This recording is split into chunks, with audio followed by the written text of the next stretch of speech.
Miren, quiero compartirles un artículo que la verdad me pareció un cambio total a su línea editorial. El diario El País de España arremete con dureza en contra de Ucrania o en contra de la narrativa pro Ucrania.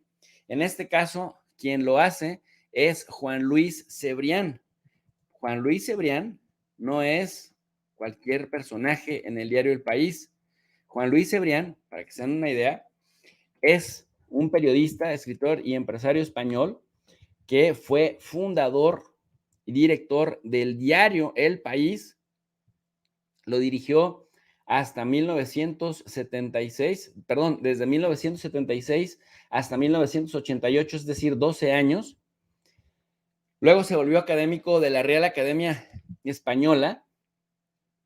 En 2018 dejó de ser presidente del grupo Prisa y también cabe señalar que fue considerado por diversos medios internacionales como uno de los 10 españoles más influyentes en España y América Latina durante 43 años, como desde el 76 hasta el 18.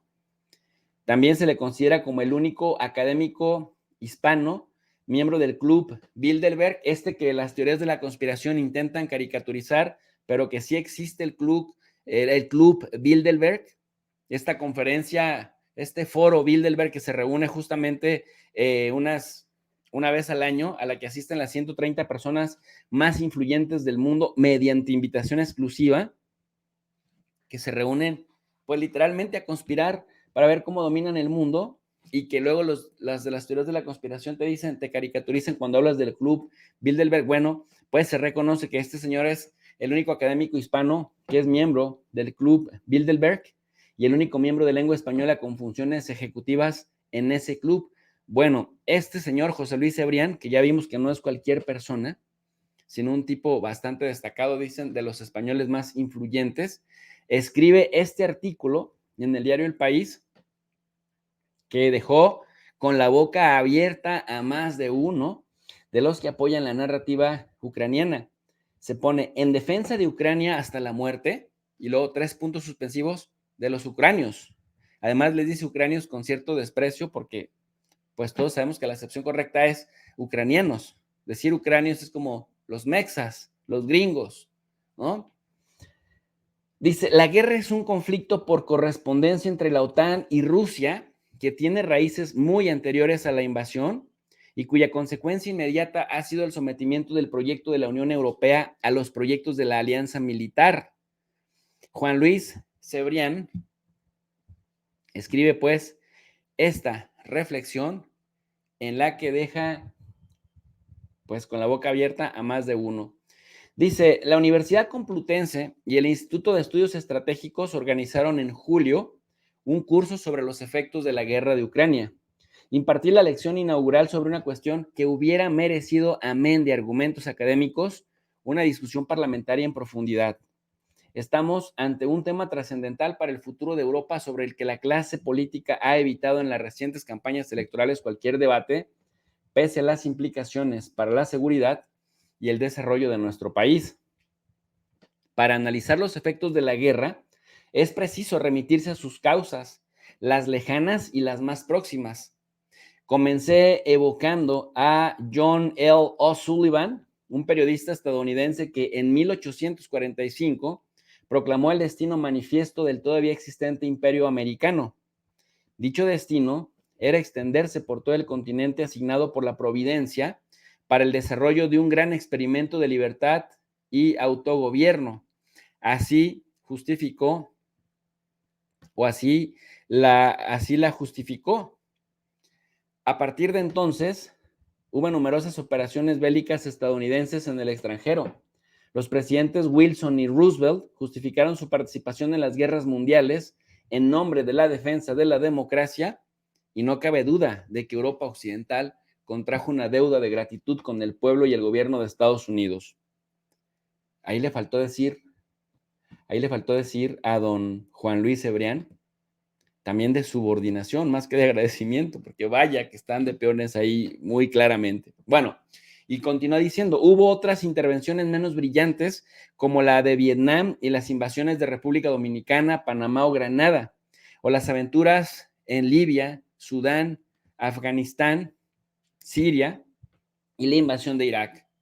Condoleezza Rice felicitó entonces al presidente Bush por el nacimiento de una nueva democracia en Bagdad, pero el conflicto, tras causar 500,000 de muertos, fíjense nada más, hasta este señor del club, Bilderberg, lo reconoce, 500,000 de muertos no evitó que Irak siga siendo hoy un régimen autoritario, para no hablar de Kabul, donde Washington y la OTAN protagonizaron una vergonzosa huida, abandonando a su suerte al pueblo afgano. También las repúblicas nacidas en los Balcanes, tras el bombardeo sobre Serbia, protagonizaron hoy severas deficiencias en el ejercicio democrático, especialmente Bosnia y Herzegovina, un régimen híbrido como lo era ya antes de la propia Ucrania. Lo que les decía el otro día, ¿no? Ucrania en Europa le sienten cierto desprecio históricamente, lo reconocen siempre históricamente como un gobierno bastante corrupto, pero bueno, pues ahora que fue útil para la narrativa occidental antirrusa, rusófoba, es que Ucrania se convirtió como en el anhelo de la democracia. Decía Ursula von der Leyen que parece embajadora ucraniana en el mundo, porque es la que está así, ¿no?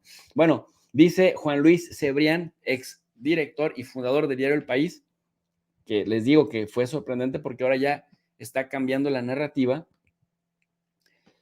Dice, para especular sobre las consecuencias, para especular sobre las consecuencias, y se refiere justamente a esto, las consecuencias de la guerra, es preciso resaltar la existencia de Eurasia, un gigantesco continente hurtado a la conciencia de sus ciudadanos e históricamente dividido administrativa y políticamente en dos, Europa y Asia. Ese es, digamos, el Eurasia. Según el pionero de los estudios geopolíticos, Halford Mackinder, en Eurasia, a la que describía como la isla mundial, reside el corazón del mundo. En la Conferencia de Paz de 1919, explicó que quien domina el corazón continental controla la isla mundial y quien domina esta controla el mundo. Dicha tesis había sido ya asumida por los Romanov y fue aprendida por Stalin.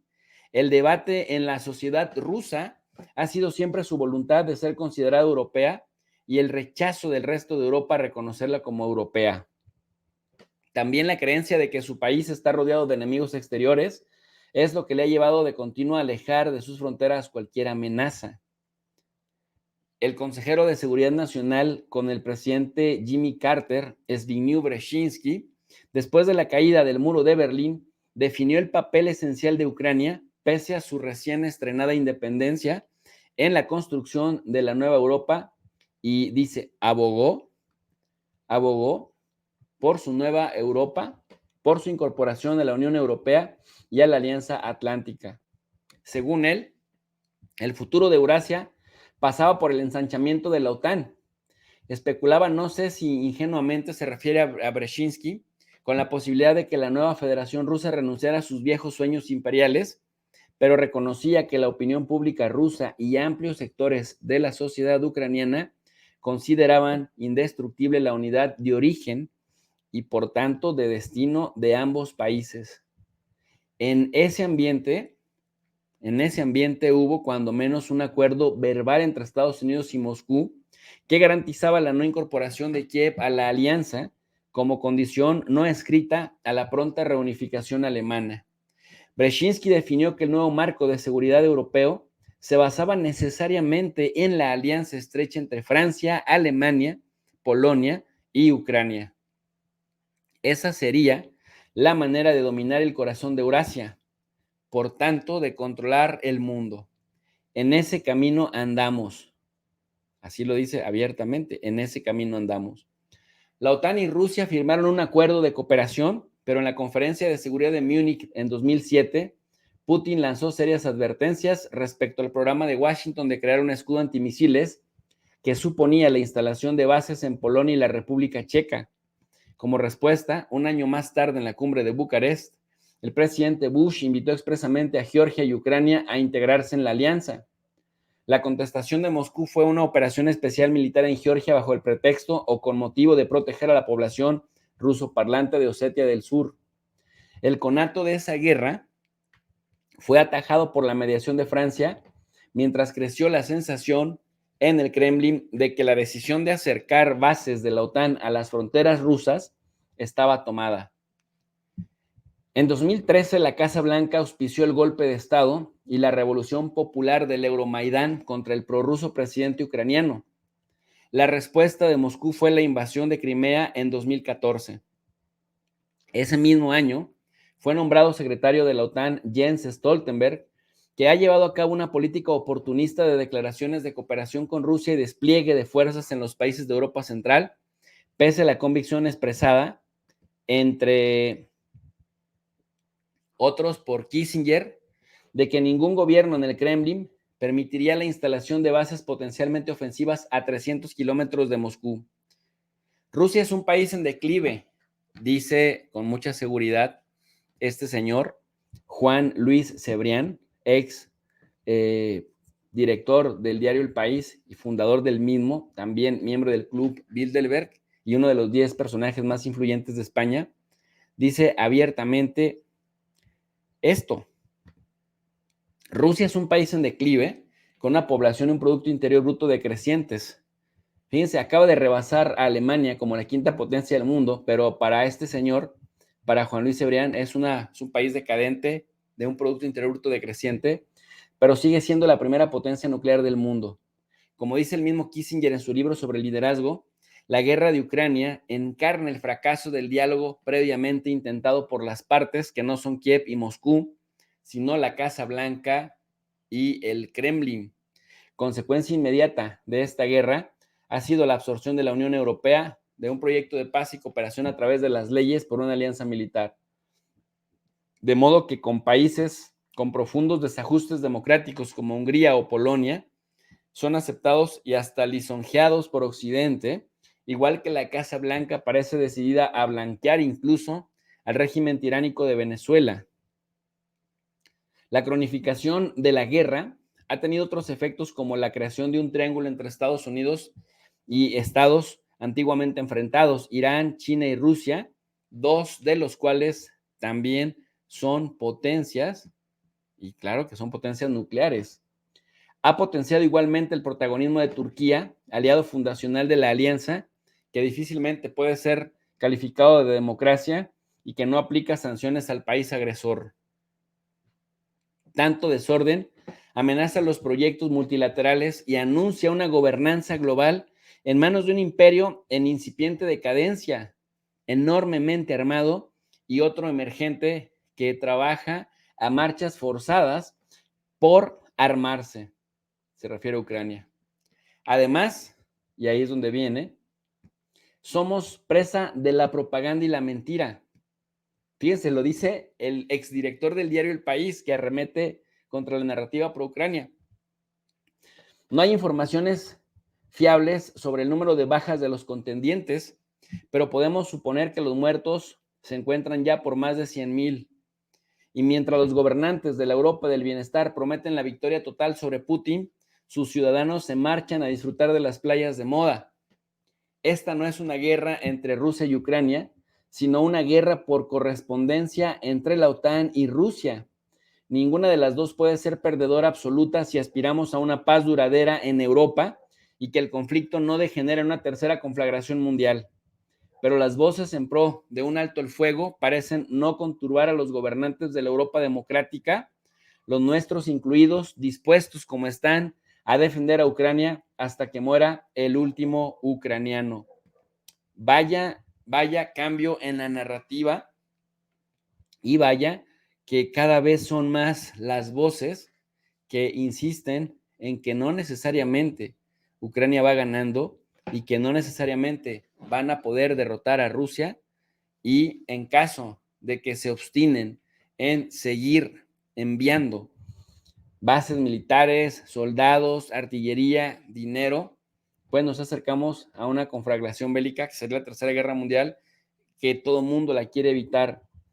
están reconociendo en Europa que prácticamente Ucrania no puede ganar esta guerra, que en realidad no puede ganar esta guerra la OTAN, y no la puede ganar por la simple y sencilla razón de que se está enfrentando a otro gigante, a Rusia.